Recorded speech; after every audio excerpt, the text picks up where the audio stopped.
ایک گاؤں کے بارے میں کہا جاتا تھا کہ جہاں قدرت کی بے پناہ نعمتیں تھیں، اللہ پاک نے وہاں کے لوگوں کو مالا مال کیا ہوا تھا۔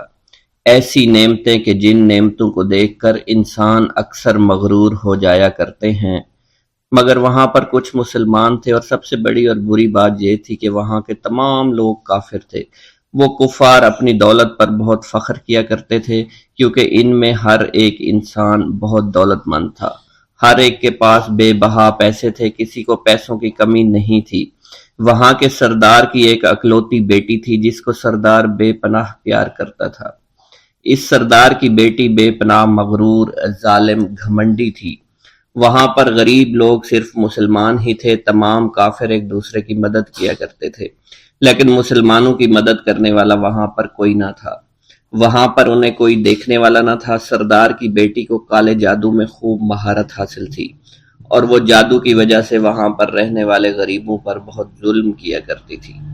تمام مسلمان اس سے بے حد پریشان تھے، اور وہ لوگوں کو غلام بناتی اور مزدور بناتی تھی۔ اگر ان میں کوئی اس کی بات نہ مانتا تو اس کو قیدی بنا کر اپنے اشاروں پر نچایا کرتی تھی۔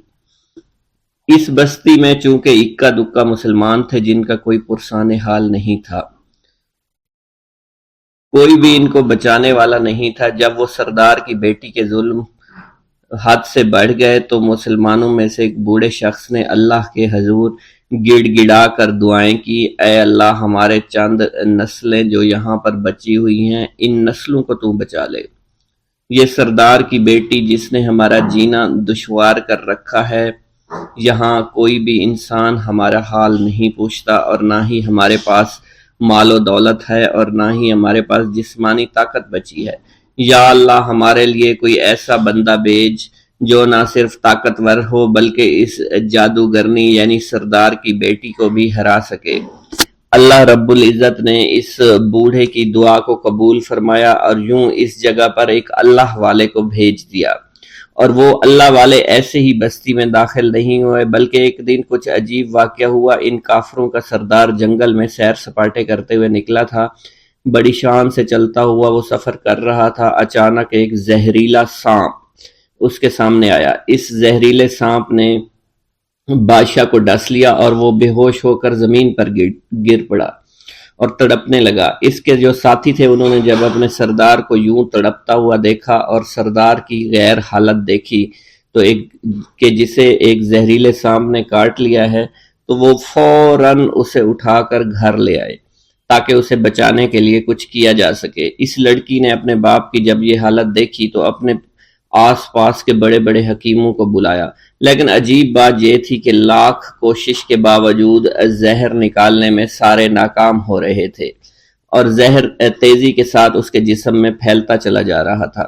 لیکن اسی وقت وہاں ایک درویش کی آمد ہوئی، ایک اللہ والے آئے، ان اللہ پاک نے اس مقصد کے تحت وہاں بھیجا تھا۔ اس اللہ کے ولی نے سردار کے گھر پر پہنچ کر دروازے کو کھٹکھٹایا۔ نوکروں نے پوچھا کون ہو، کس سے ملنا ہے؟ اس نے کہا میں نے سنا ہے کہ یہاں کے سردار کو سانپ نے ڈس لیا ہے۔ نوکر کہنے لگے کہ تمہیں کیسے پتا چلا کہ یہاں کے سردار کو سانپ نے ڈس لیا ہے؟ تم تو ہمیں اجنبی لگتے ہو، ہم نے تمہیں آج تک یہاں نہیں دیکھا ہے۔ اس نے کہا میں مسافر ہوں، اور مجھے خبر ملی ہے کہ یہاں کے سردار کو ایک زہریلے سانپ نے ڈس لیا ہے، اور کوئی بھی اس کا علاج نہیں کر پا رہا۔ نوکروں نے کہا تم کون ہو؟ اللہ والے نے کہا میں حکیم ہوں، اور میں ان کے علاج کی غرض سے یہاں آیا ہوں۔ وہ نوکر اللہ والے کی حالت دیکھ کر ہنسنے لگے، کیونکہ آپ نے پھٹے پرانے کپڑے پہن رکھے تھے اور دیکھنے سے بہت غریب معلوم ہوتے تھے۔ وہ نوکر کہنے لگے کہ اتنے بڑے سردار کا علاج کرو گے؟ ارے یہاں تو اس کے پاس بڑے بڑے حکیم بلائے گئے ہیں، ہمارے سردار کے پاس پیسوں کی کوئی کمی نہیں ہے، اور وہ تم جیسے غریب سے بھلا کیوں علاج کروائیں گے؟ درویش نے کہا اگر تم چاہتے ہو تمہارے سردار کی جان بچ جائے پھر مجھے اندر جانے دو۔ غلام کہنے لگا ٹھیک ہے، ہم اندر جا کر اجازت لے کر آتے ہیں۔ نوکر اندر گئے، سردار کی بیٹی سے کہا ایک غریب آیا ہے، کپڑوں سے فقیر معلوم ہوتا ہے، لیکن کہتا ہے میں سردار کا علاج کر سکتا ہوں، اور میں سردار کا علاج کروں گا۔ جو زہر تیزی کے ساتھ جسم میں پھیل رہا ہے میں اس کو باہر نکال پھینک کروں گا۔ اس کی بیٹی کہنے لگی ٹھیک ہے بلا لو۔ جب وہ اللہ والے اس کے گھر کے اندر گئے تو دیکھا سردار تڑپ رہا تھا، ٹانگ کو بار بار بستر پر پٹخ رہا تھا۔ اللہ والے نے اس کے پیر کی طرف دیکھا جہاں سانپ نے اس کو کاٹا تھا، اسی جگہ اللہ والے نے تھوک دیا، فوراً وہاں سے بھاگ گئے۔ اس کے سارے سپاہی اس کی بیٹی دیکھ کر حیران رہ گئے کہ یہ بھلا کون سا دیوانہ ہے، کمرے میں آیا، علاج کی بجائے اسی جگہ پر تھوک دیا جہاں صرف کاٹا تھا، اور بھاگ بھی گیا۔ اس کو کوئی گرفتار نہیں کر سکا۔ سردار کی بیٹی غصے میں تل ملا اٹھی کہ اس نے جو گستاخی کی ہے اس کی کوئی بات نہیں، تھوک کو میں صاف کروا دوں گی، مگر اس کو تو میں ابھی گرفتار کرواتی ہوں۔ اور اس نے اپنے سردار کے ایک نوکر سے کہا کہ اس تھوک کو صاف کرو۔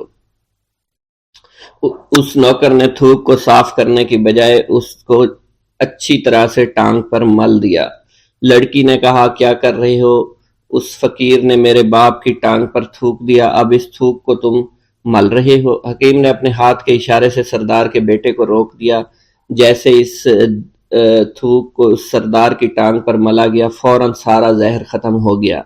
جو ٹانگ کٹنے کے قابل تھی وہ ٹانگ بالکل ٹھیک ہو چکی تھی، جو نیلی پڑ چکی تھی اب اصلی حالت میں آہستہ آہستہ واپس آ رہی تھی۔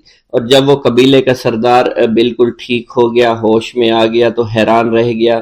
اسے بتایا کہ فقیر بابا کے تھوک کی وجہ سے آپ ٹھیک ہوئے ہیں۔ اس نے کہا وہ بزرگ تو ہمارے لیے مسیحا ہے، تم لوگوں نے انہیں جانے کیوں دیا؟ انہیں میرے پاس لے کر آؤ، انہوں نے ہم پر بہت بڑا احسان کیا ہے، ہم اس کے احسان کا بدلہ ضرور چکائیں گے۔ اس کی بیٹی جو خاموشی سے باپ کو دیکھ رہی تھی، اس نے کچھ بھی نہ کہا۔ گاؤں کے سردار کے کہنے پر سارے سپاہی اللہ والے کو ڈھونڈنے کے لیے نکل گئے۔ وہ چاروں طرف پھیل گئے لیکن کہیں بھی اللہ والے کا پتہ نہیں چل رہا تھا۔ پھر جب سپاہی تلاش کرتے کرتے جنگل میں داخل ہوئے، وہاں ایک درخت کے نیچے ایک آدمی کو عبادت کرتے ہوئے دیکھا۔ وہ غور سے اس کو دیکھ رہے تھے اور کہہ رہے تھے یہ کس طرح کی عبادت کر رہے ہیں؟ ہم لوگ تو اپنے بتوں کے آگے ہاتھ جوڑتے ہیں، یہ نہ جانے کس کو سجدہ کر رہے ہیں۔ خیر، عبادت کے فوراً بعد اللہ والے کو پکڑ لیا، گاؤں کے سردار کے سامنے پیش کیا۔ وہ کہنے لگا آپ کون ہیں اور کہاں سے آئے ہیں؟ سب سے پہلے تو میں گستاخی کی معافی چاہتا ہوں، میرے لوگوں نے آپ کے ساتھ بڑی بدتمیزی کی، لیکن آپ کی وجہ سے آج میں زندہ ہوں۔ ہم گناہ گاروں کی وجہ سے آپ جیسے لوگوں کو بہت تکلیف ہوئی ہے، اس لیے میں معذرت چاہتا ہوں۔ آپ سے درخواست کرتا ہوں کہ آپ میری طرف سے یہ قیمتی لباس یعنی کپڑے اور عربی گھوڑا قبول کیجئے۔ اللہ والوں نے اس کی طرف مسکرا کر دیکھا اور کہا یہ گھوڑا، یہ لباس بہت قیمتی ہے، مگر یہ لباس پہن کر اس گھوڑے کے لیے گھاس کاٹوں گا تو کیا اچھا لگوں گا؟ سردار نے کہا فکر نہ کریں، گھوڑے کے ساتھ ساتھ ہم آپ کو نوکر بھی دیں گے۔ اللہ والے نے کہا کہ اتنی مال و دولت اور نوکروں کے ساتھ میں اکیلا رہوں گا؟ گاؤں کا سردار بولا حضور آپ کی یہ بات سن کر میں سوچ میں گم ہو گیا ہوں، لیکن یہ میری بیٹی آپ کے سامنے حاضر ہے۔ بیٹی حیرت سے اپنے باپ کو دیکھ رہی تھی کہ میرا باپ اب کیا کہنے والا ہے۔ سردار نے کہا میری بیٹی جسے آپ نے دیکھ لیا ہے اس کی شادی میں آپ سے کر دوں گا، مگر ایک شرط ہے کہ آپ کو اپنے مذہب کو چھوڑنا پڑے گا۔ میرے سپاہیوں نے آپ کو عبادت کرتے ہوئے دیکھا ہے، جہاں تک ہمارے معمولات ہیں ہم بتوں کے آگے سجدہ کرتے ہیں اور ان کی عبادت کرتے ہیں، اور آپ جس کے آگے سجدہ کرتے ہیں وہ اللہ ہے، یعنی آپ مسلمان ہیں، اس لیے آپ کو اپنا مذہب چھوڑنا پڑے گا۔ کیا آپ ایسا کر سکتے ہیں؟ اللہ والے نے کہا کہ مجھے ایک بات بتائیے، آپ سب کچھ دیکھ رہے ہیں، آپ نے مجھے یہ بھی دعا دی کہ میری اولادیں ہوں اور آپ کی نسل آپ کی بیٹی سے چلے گی۔ مجھے ایک بات بتائیں، اگر ان بچوں میں سے کسی بچے کو خدا نہ خواستہ کچھ ہو گیا تو کس کو رونا پڑے گا؟ سردار نے جواب دیا اگر خدا نہ خواستہ کچھ ایسا ہوا تو رونا مجھ کو ہی پڑے گا۔ اللہ والا نے مسکرا کر کہا اگر یہ سارا مال لے کر مجھے رونا ہی پڑا تو آپ اپنا گھوڑا، اپنی دولت، اپنی بیٹی، ہر چیز اپنے پاس رکھ لو۔ میں خوش ہوں، میں مسلمان ہوں، میں ٹھیک ہوں۔ اگر یہ تمام چیزیں لے کر مجھے اپنا محلہ چھوڑنا پڑے تو میں اپنی جان دے کر بھی اپنے مذہب کو نہیں چھوڑوں گا۔ جس طرح آپ نے مجھے نوازا ہے، میں اسی رب کے دین کو چھوڑ کر چلا جاؤں گا۔ صرف چند پیسوں کی خاطر میں ہر دن پیسہ پیسہ نہیں کر سکتا، اور اپنی درویشی میں بہت خوش ہوں۔ اللہ نے مجھے جس مقصد کے لیے بھیجا تھا وہ میرا مقصد پورا ہو جائے گا۔ گاؤں کے سردار نے پوچھا، یہ کہہ کر وہ اللہ والے جانے لگے تو سردار نے درویش کو رک جانے کا کہا اور کہنے لگے، میں نے مال دے کر تمہیں آزمایا اور تمہیں پرکھا، لیکن تم اپنے مذہب کو چھوڑنے پر راضی نہیں ہو۔ اگر تم یہی سب کرنے آئے تھے تو تمہیں اس بات کا ڈر نہیں؟ کیا تم نہیں جانتے ہم کتنے طاقتور ہیں، اور میری بیٹی اپنے عمل میں اتنی ماہر ہے کہ تمہیں یہاں کھڑے کھڑے ابھی جنگلی جانور بنا سکتی ہے۔ اللہ والے نے کہا کہ اس نے جنگلی جانور کمزور لوگوں کو بنایا ہوگا، یہ مجھے جانور بنا کر تو دکھائے۔ اس سے پہلے کہ گاؤں کا سردار اپنی بیٹی سے کچھ کہتا کہ اس پر وار کرو، اللہ والے نے جادوگرنی پر ایسی پھونک ماری کہ وہ اسی وقت ایک بہت بڑی چھپکلی بن گئی۔ وہ کچھ بھی نہیں کر پا رہی تھی، وہ چھپکلی اتنی بڑی تھی کہ وہاں پر جتنے بھی انسان کھڑے تھے ان سب میں سب سے زیادہ اونچا اس کا قد تھا۔ وہ چھپکلی اللہ والے کے پاس آئی، اپنا زہر اس پر اگلنا چاہتی تھی کہ اسی وقت اس نے اس کے منہ پر تھوک دیا۔ تھوکنے کی دیر تھی، وہ چھپکلی جلنے لگی اور جس سے گرمی کی وجہ سے اس کا چہرہ پگھل رہا تھا، اس کا چہرہ جل کر کالا ہو چکا تھا۔ وہ مرنے والی تھی کہ سردار دوڑتا ہوا قدموں میں آ کر گر پڑا اور معافی مانگنے لگا اور کہنے لگا، حضور اس گستاخی کے لیے میں معذرت خواہ ہوں، آپ مجھے معاف کر دو، میں نے سچ میں آپ کو بہت کمزور سمجھا تھا، آپ کو آپ کا مذہب سے ہٹانا چاہا تھا۔ اگر میری بیٹی ٹھیک ہو جائے تو میں سچ کہتا ہوں یہاں پر جتنے لوگ ہیں ہم پوری کی پوری بستی مسلمان ہو جائیں گے۔ اللہ والے نے کہا کہ ہم تمہیں اپنے دین میں شامل کرنے کے لیے یہ سب نہیں کر رہے، بلکہ تم لوگ مسلمان بھائیوں پر جو ظلم کرتے ہو وہ ظلم کو ختم کرنے کے لیے ہم یہاں آئے ہیں۔ ہمارے دین میں جبر اور ظلم نہیں۔ اگر تمہارے بیٹی سے انسان بن کر سدھر جاتی ہے تو اس کو اس کی اصلی حالت میں لانے کے لیے میں خود کو اللہ کی بارگاہ میں پیش کروں گا اور دعا کروں گا۔ سردار کہنے لگا کہ ہاں میری بیٹی اصلی حالت میں اگر آ جائے تو پھر ہم کسی پر ظلم و ستم نہیں کریں گے، اور میں دل سے اپنی بیٹی کے لیے معافی چاہتا ہوں۔ آج سے یہ کوئی بھی جادو ٹونا اور مسلمانوں کو تنگ نہیں کرے گی، اور نہ ہی کسی مسلمان پر یہ ظلم اور جبر کرے گی۔ بس آپ اسے دوبارہ سے انسان بنا دے۔ اللہ والا نے چھپکلی پر دوبارہ سے پھونک ماری تو پھر سے انسان بن گئی اور اللہ والے کے قدموں سے وہ لپٹ گئی، کہنے لگی، مجھے معاف کر دیجئے، مجھے معاف کر دیجئے، میں نے اپنے آپ کو بہت طاقتور سمجھا۔ اس لڑکی کا آدھا چہرہ جل چکا تھا اور کالا ہو چکا تھا۔ وہ کہنے لگی کہ آج اپنے باپ کے ساتھ میں آپ کے دست مبارک پر مسلمان ہونا چاہتی ہوں۔ میں وعدہ کرتی ہوں کہ آج سے اس بستی پر کوئی بھی کافر کسی مسلمان کے ساتھ بدتمیزی نہیں کرے گا، زیادتی نہیں کرے گا، ظلم اور جبر نہیں کرے گا، بلکہ ہم سب یہاں مل جل کر رہیں گے اور بھائی چارے کے ساتھ رہیں گے۔ ہم سب مسلمان ہو جائیں گے اور پھر یوں اللہ والے کے ہاتھوں پوری بستی کا سردار اور اس کی بیٹی نے اسلام قبول کر لیا، اور سردار نے اللہ والے سے اپنی بیٹی کا نکاح کر دیا، اور پھر اس بستی میں ہمیشہ کے لیے امن و امان قائم ہو گیا۔ سرکار غوث اعظم شیخ عبد القادر جیلانی رحمۃ اللہ علیہ دستگیر بڑے ہی منکسر المزاج، رقیق القلب، نرم طبیعت اور سادہ لوح تھے۔ اتنی بزرگ شخصیت کے اندر اعلیٰ ترین مقام پر فائز ہونے کے باوجود اپنی شان و رفعت کا ذرا برابر تصور نہ تھا۔ ہر کس و ناقص سے کمال انکساری کے ساتھ ملتے تھے، سب سے محبت کے ساتھ پیش آتے تھے۔ سادگی کا عالم یہ تھا کہ ایک مرتبہ کہیں جا رہے تھے، اثنائے راہ میں ایک گلی سے آپ کا گزر ہوا جہاں کچھ بچے کھیل رہے تھے۔ افتاد طبع کے مطابق ان بچوں سے محبت و شفقت کے ساتھ پیش آئے۔ بچے تو پھر بچے تھے، وہ آپ کی عظمت و شخصیت کو کیا جانیں۔ چنانچہ ایک بچہ نے آگے بڑھ کر کہا کہ ایک پیسہ کی آپ ہمیں مٹھائی لا دیجئے۔ بلا تعطل آپ نے انہیں مٹھائی لا کر دے دی۔ اب تو دوسرے بچوں کو بھی جرأت ہوئی، انہوں نے بھی آپ سے مٹھائی کے لیے پیسے مانگنے شروع کر دیے، لیکن آپ نے کسی بچے سے انکار نہ کی اور سب کو ہی مٹھائی کھلائی۔ گھر کے اوپر بھی آپ کی یہی کیفیت رہتی تھی۔ آپ کی بیویوں میں سے اگر کسی کی طبیعت خراب ہو جاتی تو خود گھر کے سارے کام دست مبارک سے کر لیتے تھے، خود ہی آٹا گوندھ کر روٹیاں پکا لیتے، بچوں کو بٹھا کر کھلا دیا کرتے تھے، اکثر کنویں سے پانی کھینچ کر کندھے کے اوپر رکھ کر گھر لے آتے اور گھر میں جھاڑو بھی لگا دیا کرتے تھے۔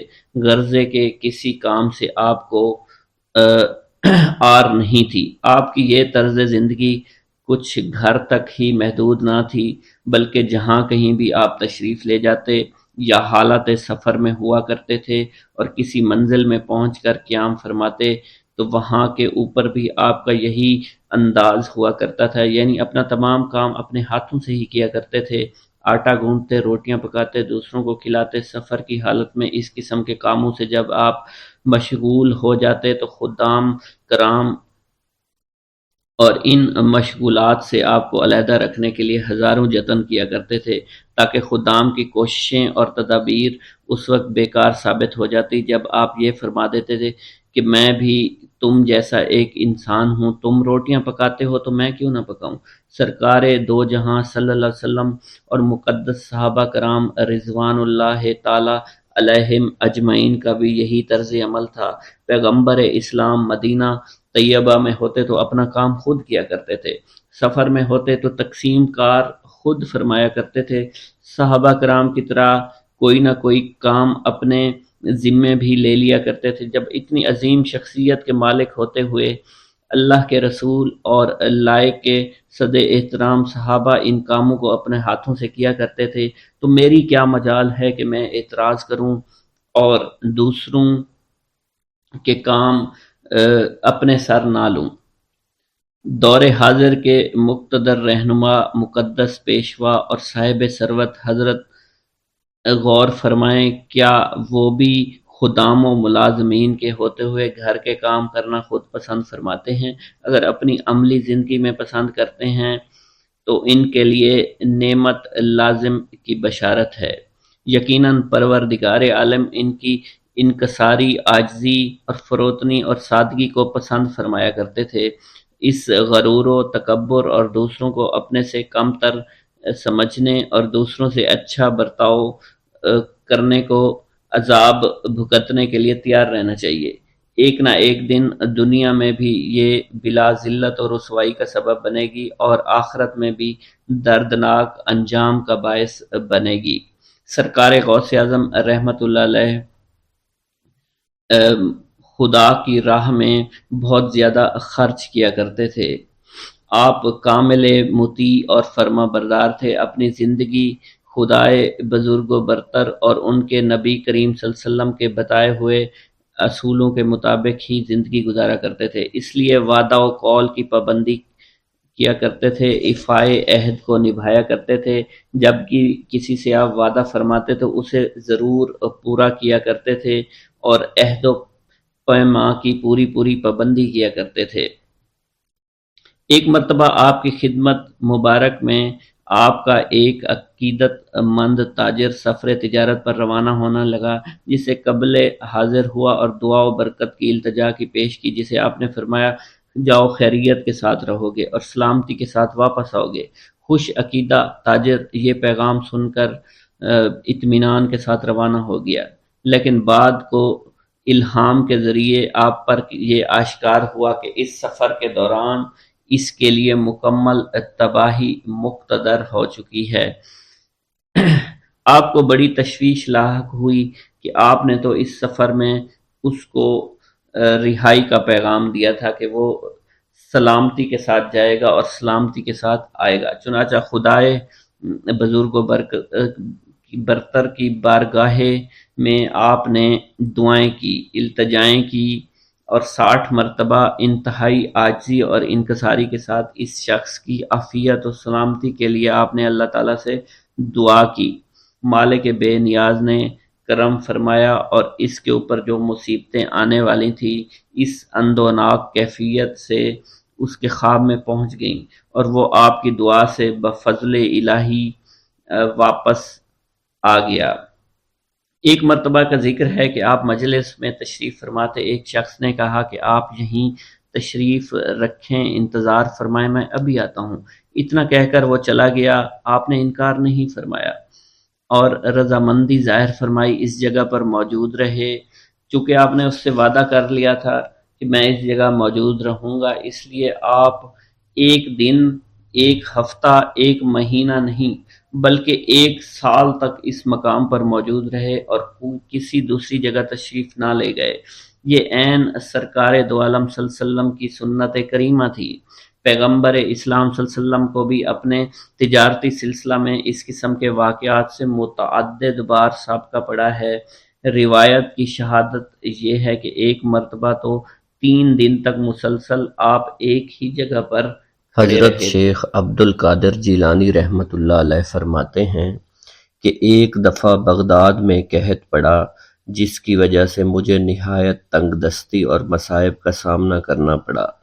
کئی روز تک میں نے کھانا نہیں کھایا، بلکہ ہر گری پڑی چیز کو تلاش کر کے کھا لیتا تھا اور اسی پر گزارا کرتا تھا۔ ایک روز بھوک کی شدت اور بے تابی کی وجہ سے میں دریائے دجلہ کی طرف دوڑتا ہوا چلا گیا تاکہ وہاں پتے یا سبزی وغیرہ جو بھی ملے میں کھا سکوں، مگر میں جہاں بھی جاتا وہاں پہلے ہی لوگ موجود ہوتے، کیونکہ بغداد میں قحط پڑا ہوا تھا اور لوگ روٹی کو اور کھانے کو ترسے ہوئے تھے۔ اگر کوئی چیز ملتی تو اس پر فقراء کا ہجوم جمع ہو جاتا۔ میں ان سے مزاحمت کرنا پسند نہیں کرتا تھا۔ آخر میں شہر میں لوٹ آیا، مگر یہاں بھی مجھے کوئی چیز دستیاب نہ ہوئی تاکہ میں کچھ کھا سکوں۔ غرض یہ کہ بے چین گلی کوچوں میں لا حول ولا قوت پڑھتا ہوا مارا مارا پھرتا، بالآخر پھرتے پھرتے سوق الرحائین کی مسجد کے قریب پہنچا تو اس وقت بھوک سے بالکل بے تاب ہو گیا، دماغ چکرانے لگ گیا، حواس گم اور خطا اوسان ہو گئے، بے ہوشی طاری ہو گئی، آنکھوں کے آگے اندھیرا چھا گیا اور اسی پریشانی کے عالم میں دوڑ کر مسجد کے گوشہ میں جا بیٹھا۔ اسی اثنا میں ایک اجمی جوان مسجد میں نان اور بھنا ہوا گوشت لے کر آیا اور کھانے لگا۔ غلبہ بھوک کی وجہ سے میری یہ کیفیت تھی کہ جب وہ کھانا کے لقمے اٹھاتا تو بے اختیار میں بھی اپنا منہ کھول دیتا، حتیٰ کہ میں نے اپنے نفس کو اس نازیبا حرکت پر ملامت کی اور کہا کہ اے نفس، بھروسہ اور توکل بھی آخر کوئی شے ہے، اتنی بے صبری کے کیا معنی ہیں۔ اتنے میں اچانک اس اجمی جوان کی نظر مجھ پر پڑی۔ مجھے دیکھتے اس نے کہا، بھائی آئیے، بسم اللہ کیجئے۔ میں نے انکار کیا، لیکن اس کے بے حد اصرار نے مجھے کھانے پر مجبور کر دیا۔ ابھی میں نے تھوڑا ہی کھایا تھا کہ وہ مجھ سے میرے حالات دریافت کرنے لگا کہ آپ کون ہیں، کہاں کے باشندے ہیں اور کیا مشغلہ رکھتے ہیں۔ میں نے کہا کہ میں جیلان کا رہنے والا ہوں، یہیں پر رہتا ہوں۔ یہ سن کر اس نے مسرت انگیز لہجہ میں کہا کہ الحمدللہ میں بھی جیلان کا رہنے والا ہوں۔ اس کے بعد اس نے کہا، اچھا آپ کا نام کیا ہے؟ میں نے کہا کہ میرا نام عبد القادر ہے۔ اس نے کہا، کیا آپ ایک جیلانی نوجوان جس کا نام عبد القادر ہے اس کو جانتے ہیں؟ اس نے کہا، تو میں نے کہا کہ میں وہی عبد القادر ہوں۔ وہ گھبرایا، اس کے چہرے کا رنگ متغیر ہو گیا اور ٹپ ٹپ اس کی آنکھوں سے آنسو ٹپک پڑے اور بے چینی اور اضطراب سے کہنے لگا کہ بھائی خدا کی قسم، میں کئی روز سے آپ کو تلاش کر رہا ہوں۔ جب میں بغداد پہنچا تو میرے پاس اپنا ذاتی خرچ ہی موجود تھا، مگر جب تمہاری تلاش اور جستجو کی تو کسی سے تمہارا سراغ نہ لگا، پتہ نہ چلا، یہاں تک کہ میرا نان اور میرا نفقہ ختم ہو گیا۔ ختم ہونے کے بعد متواتر 3 دن میں اسی حالت میں رہا کہ آپ کی امانت کے سوا میرے پاس کھانے خریدنے کے لیے کچھ نہ تھا۔ آپ کی والدہ نے کچھ پیسے بھجوائے تھے، کچھ اشرفیاں بھجوائی تھی جو میرے پاس تھی، اور مجھے فاقہ کا 3 دن گزرنے کو ہے اور پے در پے فاقہ ہونے کی حالت میں 3 روز مردار کھانے کی اجازت ہوتی ہے۔ اس لیے میں آج تمہاری امانت سے ایک وقت کے کھانے کے دام نکال کر یہ کھانا خرید لایا ہوں اور اب آپ خوشی سے یہ کھانا تناول فرما لیجئے۔ یہ آپ ہی کا کھانا ہے اور میں آپ کا مہمان ہوں۔ اگر پہلے بظاہر یہ میرا تھا لیکن اب اس کے مالک آپ ہیں۔ میں نے حیرانی اور استعجاب سے پوچھا کیا معاملہ؟ اس نے کہا کہ آپ کی والدہ نے آپ کے لیے میرے ہاتھ 8 دینار بھیجے تھے جن سے بوجہ شدت فاقہ میں نے یہ کھانا خرید لیا ہے۔ میں نے آپ کی امانت میں ایک زبردست خیانت کی جس کے ارتکاب پر میں آپ سے معافی کا خواستگار ہوں۔ اس کا یہ جواب سن کر میں نے اسے تسلی، تسکین اور اطمینان دلایا۔ پھر ہم دونوں سے جو کھانا بچا تھا وہ اس سے ہی دے کر میں نے اسے رخصت کر دیا۔ مل گیا جو اسے انعام خدا جانتے تھے، نہ برا جانتے تھے نہ بھلا جانتے تھے۔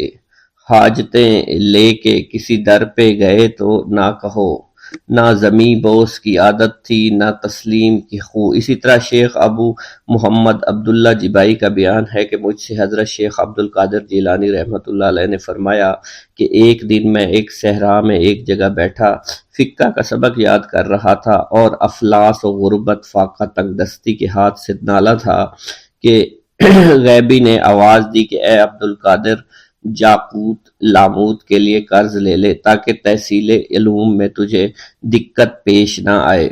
میں نے جواب میں کہا کہ میں کس منہ سے قرض لوں، میں تو ایک مفلس اور فاقہ کش آدمی ہوں، میرے پاس تو ایک جبہ تک نہیں، کس طرح ادا کروں گا؟ حاطف غیبی نے کہا مطمئن رہو، ادا کرنا ہمارے ذمہ ہو گیا۔ یہ سن کر میں ایک نان بھائی کے پاس آیا، اس نے کہا کہ مجھے اس شرط پر ہر روز بطور قرض 1.5 روٹی دے دیا کر کہ اگر مجھے کہیں سے کچھ دستیاب ہو گیا تو تجھے ادا کر دوں گا، اگر میں مر گیا تو مجھے معاف کر دینا۔ نان بھائی نے جب یہ الفاظ سنے تو بے اختیار رو پڑا، کہنے لگا کہ حضرت میں نے آپ کو اجازت دی، جو آپ کا جی چاہے مجھ سے لے جایا کریں۔ چنانچہ میں اس روز سے ہر روز 1.5 روٹی لے کر آیا کرتا تھا۔ جب مجھے روزانہ روٹی لا کر ایک مدت ہو گئی تو ایک دن مجھے یہ معاملہ بہت ناگوار گزرا کہ کھانے تو جاتا ہوں مگر ابھی تک کچھ ادا نہیں کر سکا۔ اتنا خیال آنا تھا کہ آواز آئی کہ اے عبدالقادر، فلاں دکان پر جا اور جو کچھ وہاں نظر آئے اٹھا کر اس سبزی فروش کو دے دے۔ جب میں اس دکان پر آیا تو وہاں ایک پارا زر پڑا ہوا تھا، میں نے اٹھا کر سبزی فروش کو دے دیا۔ شیخ ابو محمد عبداللہ جبائی کا بیان ہے کہ مجھ سے شیخ عبدالقادر جیلانی نے فرمایا کہ اہل بغداد کی ایک جماعت علم فقہ میں مشغول تھی۔ جب غلہ کے دن آتے لوگ ایک گاؤں میں اناج مانگنے چلے جاتے اور وہاں سے کچھ غلہ وصول کر لاتے۔ ایک دفعہ انہوں نے مجھ سے کہا کہ آؤ تم بھی ہمارے ساتھ چلو، چنانچہ میں اس وقت کم سن تھا اس لیے میں ان کے ہمراہ ہو لیا۔ اسی وقت ایک نہایت ہی متقی، پرہیزگار اور بہت ہی نیک شخص تھا جسے شریف باقوبی کے نام سے پکارتے تھے۔ میں اس کی زیارت کے لیے گیا۔ اس نے مجھے اثنائے گفتگو میں کہا کہ طالبان حق کبھی کسی کے آگے ہاتھ نہیں پھیلاتے۔ پھر اس نے خصوصیت کے ساتھ مجھے سوال کرنے سے منع کیا۔ پھر اس کے بعد نہ میں کسی جگہ گیا اور نہ ہی میں نے کبھی کسی سے کوئی سوال کیا۔ شیخ عبداللہ کا بیان ہے کہ مجھ سے حضرت شیخ عبدالقادر جیلانی رحمۃ اللہ علیہ نے فرمایا کہ مجھ پر بڑی بڑی ناقابل برداشت سختیاں گزرا کرتی تھی۔ اگر سختیاں پہاڑ پر گزرتی تو پہاڑ بھی پھٹ جاتا۔ جب مصائب، تکالیف، سختیاں، صعوبتیں چاروں طرف سے مجھے احاطہ کر لیتی تو میں تنگ آ کر زمین پر لیٹ جاتا اور آیت کریمہ کا ورد کرتا۔ بے شک تنگی کے ساتھ آسانی ہے، بے شک تنگی کے ساتھ آسانی ہے۔ پھر میں زمین سے سر اٹھاتا تو میری سب کی سب تکالیف دور ہو جاتی۔ اسی طرح آپ نے یہ بھی فرمایا کہ جب میں طالب علمی کے زمانہ میں مشائخ و اساتذہ سے علم فقہ پڑھا کرتا تھا تو سبق پڑھ کر جنگل کی طرف نکل جایا کرتا تھا اور بغداد میں نہ رہتا تھا۔ صرف جنگلوں، بیابانوں کے ویران اور خراب مقامات میں دن ہو یا رات، آندھی ہو یا جھکڑ، موسلا دھار میںہ ہو یا اولوں کی بارش، اپنی زندگی بسر کیا کرتا تھا۔